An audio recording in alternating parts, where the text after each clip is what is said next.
Pelota arriba, Ruiz Díaz que no, Gómez al arco, Carrillo.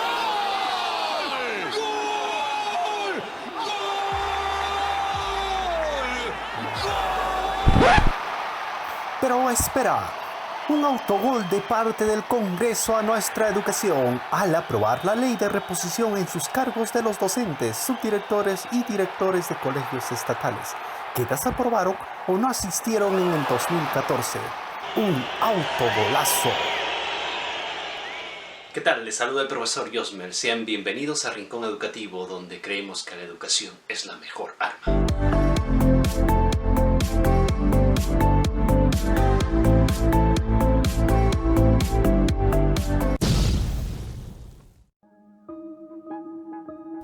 Para comprender mejor el tema, empecemos desde dónde se originó.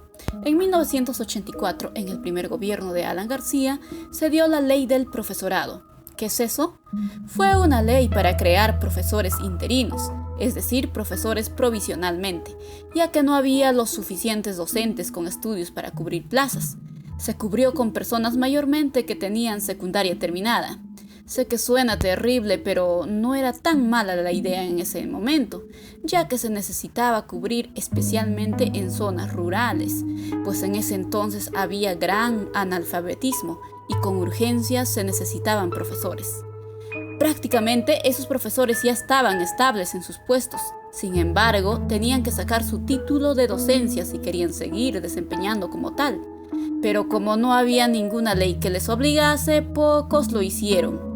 Hasta que en el 2007 llegó una nueva ley y en el 2014 por fin darían su prueba decisiva. Entonces esto quiere decir que desde 1984 hasta prácticamente el 2014 tuvieron 30 años para sacar sus títulos, ya que sus profesores no tenían estudios sobre docencia. En el 2007, años atrás, el nuevo gobierno de Alan García, su segundo gobierno, sacó una nueva ley de reforma magisterial. ¿Y qué es eso? Son nuevas leyes para los profesores. Muchos cuestionaron y se sigue cuestionando. Bueno, eso es material para hablar en otro video. Entonces, esta ley del 2007 que se empezó a trabajar, en el 2012 fue aprobado. Por lo tanto, en 2014, estos profesores fueron los primeros que tuvieron que ser evaluados, porque la nueva ley pedía calidad de profesores. Por lo tanto, estos profesores que ya sacaron su título, ahora tenían que ser evaluados. Pues en caso que no aprueban, tenían que ser retirados. Y esos profesores prácticamente eran nombrados, pero sin título. Entonces llegó el 2014, donde los docentes interinos tenían que pasar su evaluación para ver si estaban preparados. Y la nueva ley exigía, en primer lugar, tener el título y segundo, pasar su examen si se quieren quedar como nombrados. Llegó el día y de los 15.000 que más o menos eran, 10.000 no se presentaron. ¿Por qué? Pues digamos por rebeldía, o no estaban preparados, o muchos también no tenían su título y diferentes excusas. Y el número de los que se presentaron fueron 5.300 docentes.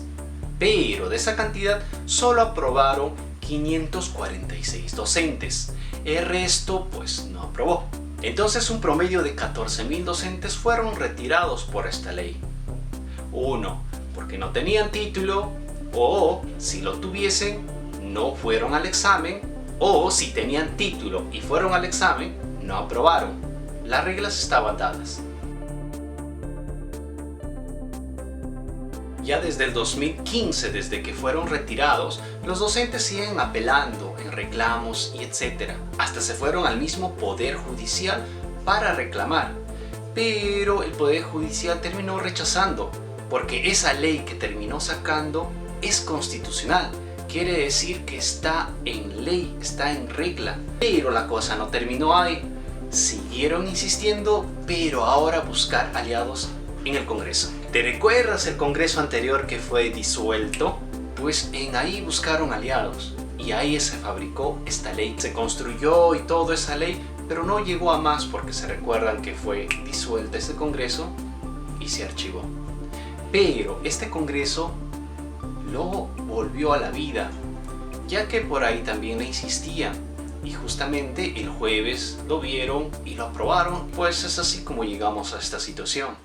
Así es, mientras Perú anotaba sus 2 golazos contra Paraguay y muchos lo celebrábamos, el Congreso actual aprobó la reposición en sus cargos de los docentes, subdirectores y directores de colegios estatales que desaprobaron y no asistieron en el 2014 a la evaluación establecida en el marco de la carrera pública magisterial. Votaron a favor 107 congresistas. Solo los que votaron en contra fueron los del Partido Morado y 2 de Fuerza Popular. Y ni siquiera realizaron una segunda votación, como se suele hacer normalmente en estos tipos de procesos. Lo hicieron en un tiempo récord, pero si se tratase de una reforma política, ahí sí darían más vueltas que trompo.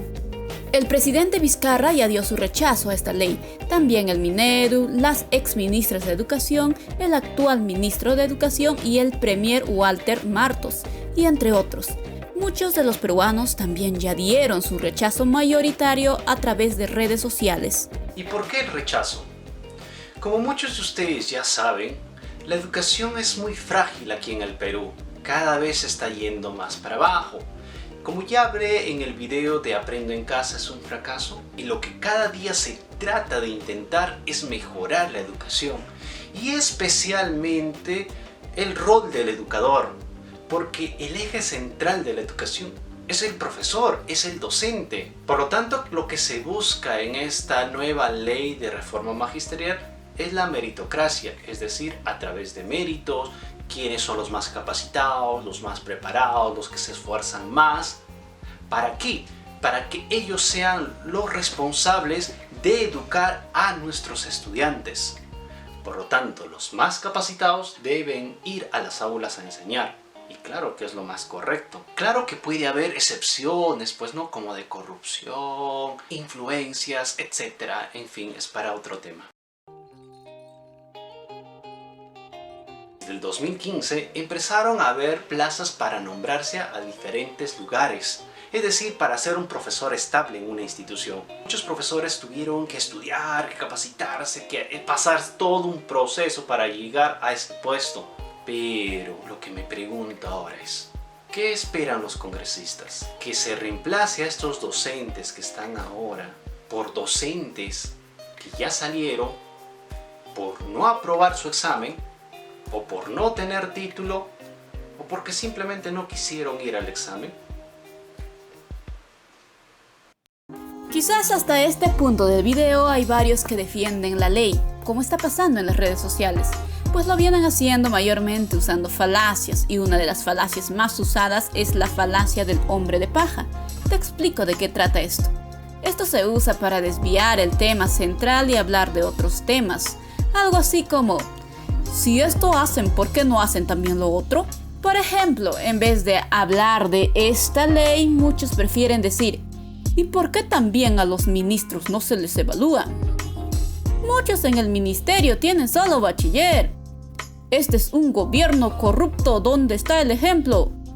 Esas frases pueden tener o no la razón, pero el debate central se está desviando para evitar hablar del asunto, o por no saber argumentar el verdadero tema. Prefieren crear un hombre de paja. Entonces, si eres uno de los que está defendiendo esta ley, me gustaría ver tus argumentos.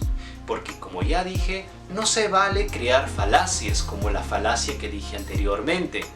Y tampoco con ataques, o que tú no sabes, o etc. Me gustaría conocer realmente por qué defender eso y ver si realmente tiene esa solidez para darnos cuenta que realmente tu reclamo sea factible. Como digo, centrarse en el problema, no estar desviándonos del asunto. Bueno, quizás había profesores que realmente lo tenían todo, o quizás tenían algunas excusas para quizás no haber hecho todo esto, pero son mínimas pues. Y no vamos a cometer esto porque alguien o 10 o 100 tienen algunos problemas. De esos 14.000, no vamos a incluir a todos en el mismo saco pues. Hay algunos que no les ha interesado sacar el título, no les ha interesado ir a probar, o pues no se han preparado para realmente aprobar ese examen. Pues no vamos a empezar a excusarnos pues cuando realmente no le hemos dado esas ganas que deberían darse. Porque muchos docentes realmente nos matamos por darnos una buena educación. Ojo que no estoy en contra de nadie, tampoco a favor de algo, ¿no? Simplemente yo me posiciono como siempre a favor de la educación. Ya muchos de mis estudiantes me conocen, que realmente lo que me interesa es la mejoría de la educación. Nada que mermelero, o eres pagado, o eres hincha de tal, o si no sabes mejor no hables. Pues simplemente me importa la educación y hablo lo que sé y además de lo que investigo. Como docente hay que prepararse. Más bien, si tienes algo que enseñar, sería bueno que en los comentarios puedas decirnos, porque necesitamos nutrirnos de todos, aprender un poco más, y conocer experiencias es muy interesante.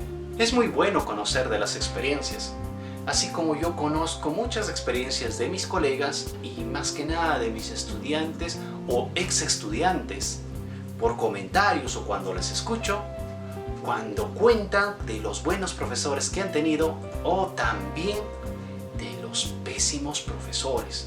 Eso es conocer la realidad. Han tenido profesores que poco o nada hicieron por ellos. Bueno, esa es la realidad educativa y lo peor es que seguimos teniendo esos problemas a pesar de que ya muchos se fueron. Y va a seguir pasando siempre y cuando no avancemos. Más bien acceder a esta ley sería retroceder. Y bueno, ahora les hablo quiénes están en contra de esta ley. Así como yo. Como ya dije, a mí lo que me preocupa es la educación. Y pues cuéntanos en los comentarios qué te parece, alguna experiencia con algún docente o algún padre de familia, estudiante, profesor. Cuéntanos sus experiencias. Cuídense mucho, si te gustó el video dale tu like, suscríbete para un próximo video y recuerda que en Rincón Educativo creemos que la educación es la mejor arma. Sobre esta ley que han aprobado los congresistas, me gustaría preguntar algo. Congresistas, ¿sus hijos van a escuela pública?